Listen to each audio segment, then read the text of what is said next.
Christmas dinner was supposed to be a good night. Turkey in the oven, candles on the table, my grandchildren running through the hallway. And then my daughter looked me straight in the eyes and said something I never thought I'd hear from her mouth. She said, "Mom, you owe us your retirement." Everyone at the table went quiet, and every single one of them nodded. I didn't cry. I didn't yell. I picked up my fork and kept eating.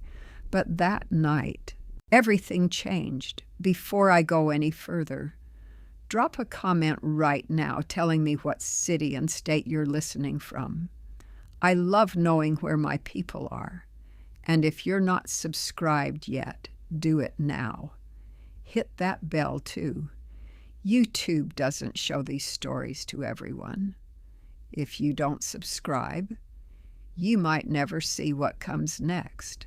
Takes 2 seconds. Go ahead. Now let me tell you what happened. My name is Margaret. I'm 70 years old. I live in Savannah, Georgia, in a house I've owned for 31 years. A white house with a green door and a porch where I drink my coffee every single morning, rain or shine. My husband Gerald passed away 12 years ago. Heart attack, fast. The kind where one day the person is there and the next they're not, and you spend the first year just staring at their empty chair. Gerald and I were both teachers. He taught history at the high school for 34 years. I taught 3rd grade for 29. We weren't wealthy people, but we were careful. We saved every extra dollar. We put money into IRAs and a modest investment account. We paid off the house early, and by the time Gerald died, we had built something real, something that took 3 decades of packed lunches, used cars, and vacations that never went further than the Florida Panhandle. I say all of this so you understand what that money means to me. It's not just money. It's every Friday night we didn't go out, every coat I wore 2 winters past its time. Every year we said not this year to the trip we wanted to take. That money is the physical proof that 2 ordinary teachers from Savannah, Georgia, loved each other and worked hard and planned ahead. And my daughter called it ours. I have 2 children. Diane is 46. She lives in Charleston with her husband, Kevin, and their 2 kids, Braden and Lily. Kevin works in commercial real estate. Diane stopped working when Braden was born, which was her choice, and I never once made her feel bad about it. My son is Thomas. He's 43, lives in Atlanta with his wife Priscilla and their son Marcus. Thomas is a project manager at a logistics company. They do fine. Both of my children grew up in the same house with the same values Gerald and I tried to teach them. Work hard. Be honest. Don't expect something for nothing. Somewhere along the way, I think one of those lessons got lost. Over the years, I helped them. When Diane and Kevin bought their house in 2009, I gave them $18,000 toward the down payment. The market was rough, and they were struggling to pull it together. I didn't think twice. When Thomas's car died in 2014, and he couldn't get a loan with decent terms, I lent him $9,000. He paid back about half of it, then stopped, and I never brought it up again. I've bought school supplies, paid for camps, covered Christmas gifts when money was tight for them. I've flown to Charleston and Atlanta at my own expense every time one of my grandchildren had a recital, a birthday, a soccer tournament. I'm not telling you this to feel sorry for me. I'm telling you this because I want you to understand the full picture before I tell you what happened at that dinner table. Because what my daughter said that night didn't come out of nowhere. Looking back, I can see the signs had been there for a while. It started small, things I almost didn't notice. Diane calling to ask, very casually, what I planned to do with all that money sitting in your accounts, framed like concern, like she was worried I wasn't enjoying myself enough. Thomas mentioning more than once that his neighborhood HOA fees had gone up, that Priscilla's mother needed some help, that Marcus's private school was a stretch this year. Me listening, nodding, feeling that familiar pull that every mother knows. The one that says, fix it, help them. That's what you're for. But I had also started, in the past year or so, to think about myself. For the first time in a long time, I'd started talking to a travel agent about a trip to Ireland. Gerald's family was Irish, and I'd always told myself we'd go someday. Someday kept getting pushed back. After he died, I didn't want to go without him. But lately, I'd been thinking maybe going for him was the right thing to do. I'd also been talking to a financial advisor about restructuring some things, looking at what I wanted my later years to actually look like instead of just surviving them. I mentioned the Ireland trip at a Sunday phone call with Diane in October, just mentioned it, and she got quiet in a way I noticed but didn't address. 2 months later, Christmas dinner.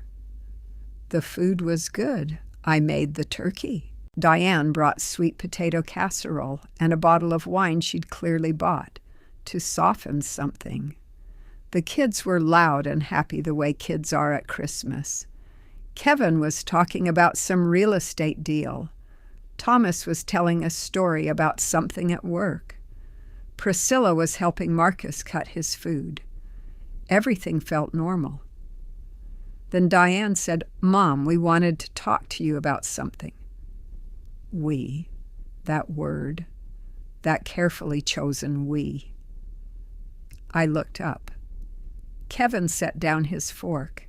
Thomas straightened in his chair. Priscilla looked at the table. Diane said, We've been worried about you, about your finances, about what you're planning to do going forward. I told her I was doing fine and had a good advisor. She nodded slowly, like I'd said something she'd expected and already had a rebuttal for. Mom, she said, you've worked your whole life, you and Dad both. That money, the retirement, the investments, that came from this family, from all of us sacrificing together. And we just think it would make more sense if you thought about the family when you're making decisions. I asked her what she meant by that. Kevin leaned forward a little. There are things we could really use help with right now, he said. The house needs a new roof. Braden's college is coming up faster than we thought. Thomas nodded. Priscilla's mom is in a tough spot. And Marcus's school. You owe us your retirement. Diane said it plain. No softening. Like it was a fact she was simply informing me of. The table went quiet. Braden and Lily looked at their plates. I sat there for a moment with my hands in my lap. I thought about Gerald, about what he would have said. Then I thought about Ireland, and I said, Thank you for letting me know how you feel. I served the pie. That night, driving home on I-16 in the dark, I cried a little. Not because I was sad, or not only that. I cried because I recognized what had happened. My children had looked at me, not as their mother, not as a person who had her own life and her own plans and her own grief, but as a resource, a fund, a problem to be managed before it was spent incorrectly. Gerald and I had never once looked at his parents or mine and thought about what we'd eventually get.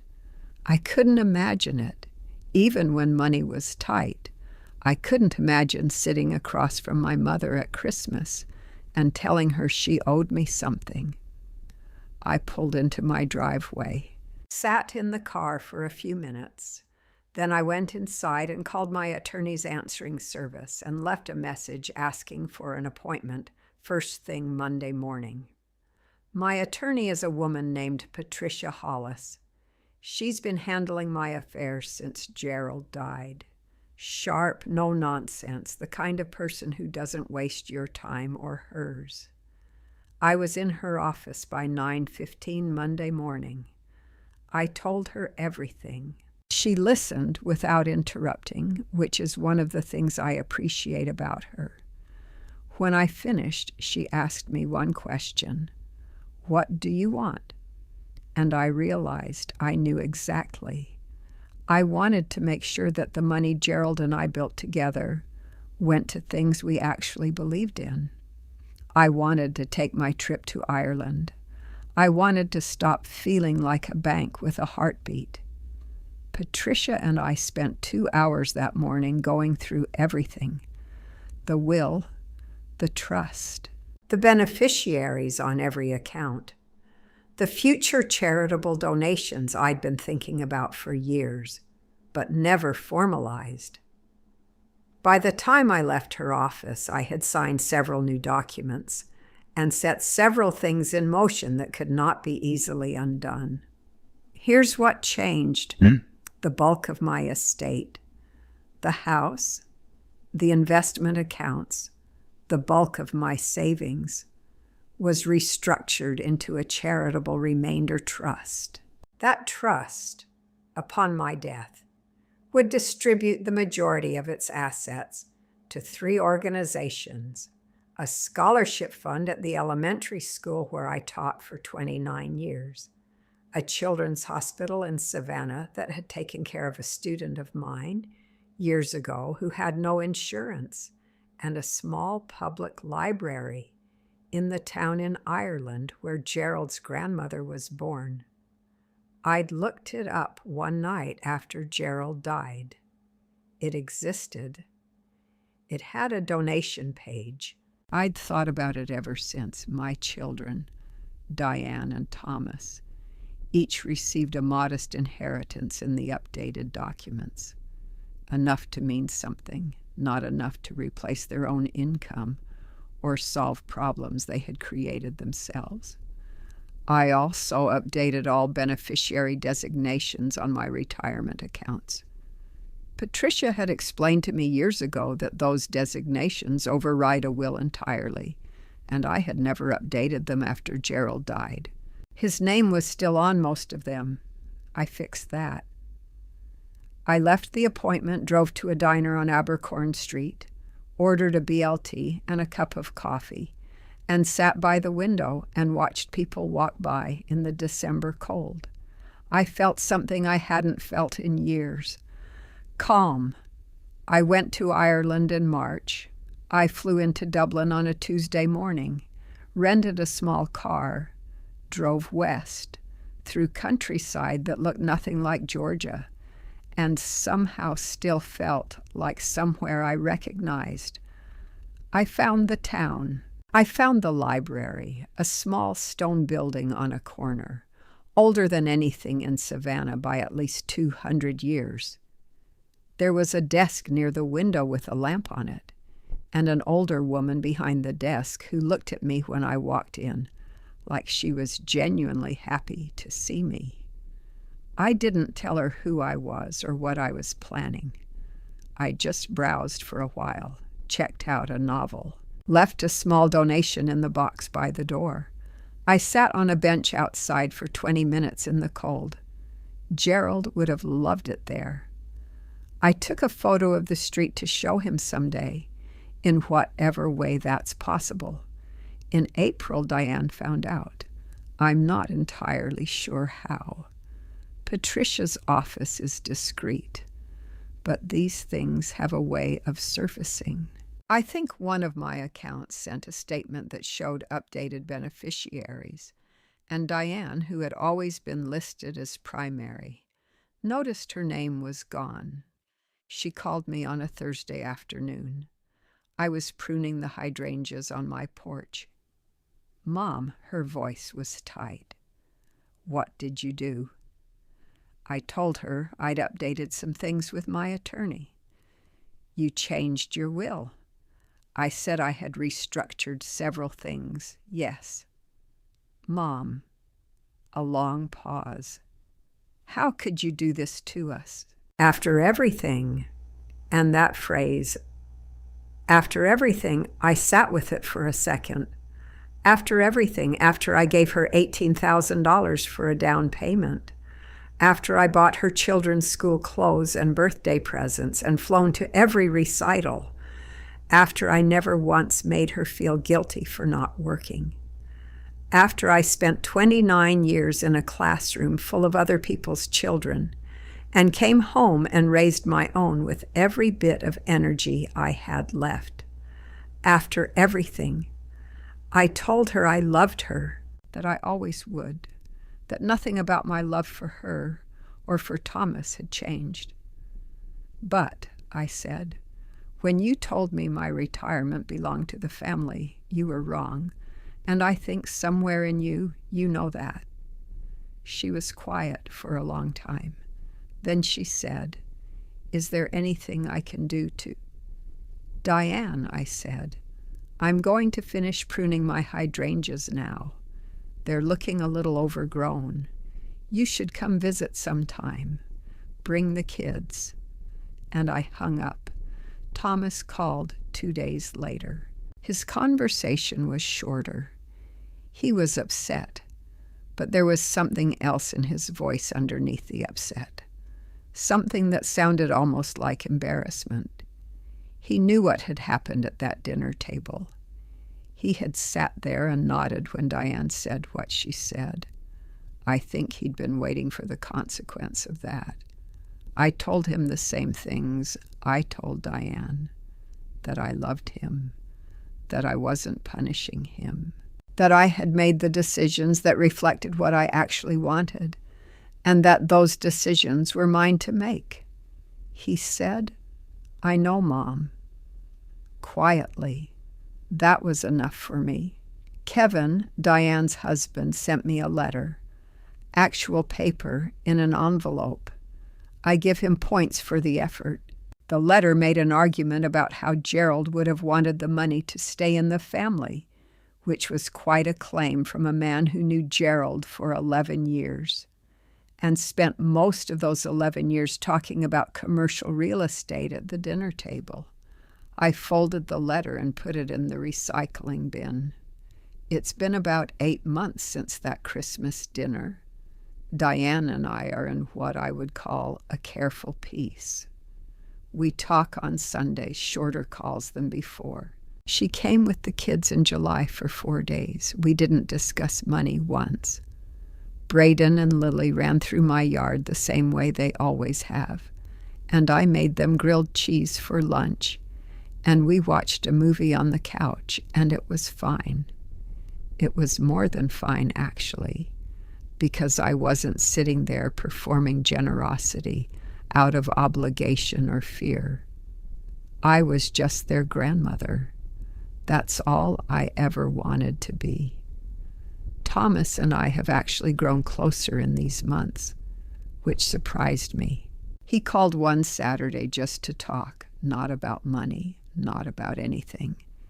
And we ended up on the phone for over an hour talking about his childhood and about Gerald and about what Marcus was like as a kid versus what Braden and Lily were like. It was the kind of conversation we hadn't had in years. I think he did some growing up in the last 8 months. I hope Diane does too. I genuinely do. I'm not holding a grudge. Grudges are heavy, and I'm 70 and I've already carried enough heavy things. I'm planning another trip, this time to Portugal. A friend from my teaching days moved to Lisbon when she retired, and has been telling me to visit for 3 years. I finally booked the flights last week. I also joined a book club that meets Thursday evenings at a coffee shop on Broughton Street. 8 women, most of us over 60, all of us with opinions about everything. It's become the highlight of my week. My porch still has the green door. The hydrangeas are doing beautifully. And every morning I still drink my coffee outside, same as always. But it tastes different now, lighter somehow.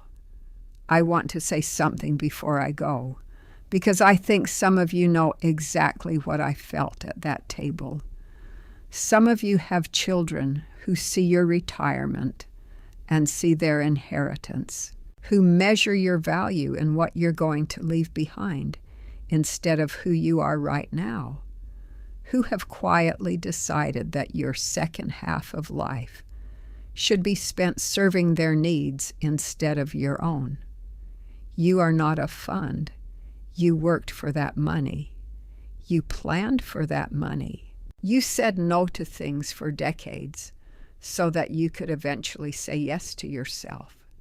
Saying yes to yourself is not selfish. It's honest. And the people who love you, who really love you, will understand that eventually. The ones who don't aren't loving you. They're budgeting you. And you deserve better than that. If this story hits you somewhere real, leave me a comment. Tell me if something like this has ever happened to you or to someone you know. I read every single one. And if you want to hear more stories like this one, subscribe. Hit the bell. There are more coming, and some of them are even harder than this one. I'll see you in the next one.